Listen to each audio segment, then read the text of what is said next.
রাখতেন, সোমবার বৃহস্পতিবার সুযোগ হলে রোজা রাখবেন। যারা রোজা রাখবে তাদের জন্য ইন দ্য ডে অফ জাজমেন্টে আল্লাহ স্পেশাল একটা গেট বানাবে জান্নাতে ঢোকার জন্য। ওইটার নাম হচ্ছে রাইয়ান। মান দাখালাহু লাম ইয়াজমা আবাদা। একবার who can enter within this door he will never be thirsty again. একবার যে দরজা দিয়ে জান্নাতে ঢুকতে পারবে আজীবনের জন্য তার গলার তৃষ্ণা মিটে যাবে।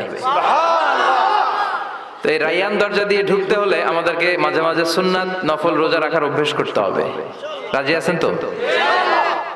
অনেক মুরব্বীরা রাখতে চায়, তো রাখতে চায় কিন্তু নিয়ম জানে না। অনেকে শুধু শুক্রবারে রোজা রাখে, এটা মাকরু। শুধু শুক্রবারে রোজা রাখা মাকরু, শুধু শনিবারে রোজা রাখা মাকরু। সুন্নাহ হচ্ছে সোম আর বৃহস্পতিবার। বিষ্ণুনবী সোমবার রোজা রাখতেন। সুইলা আন ইয়াউমিল ইসনাইন, নবীকে জিজ্ঞেস করা হলো, নবী সোমবারে রোজা রাখেন কেন?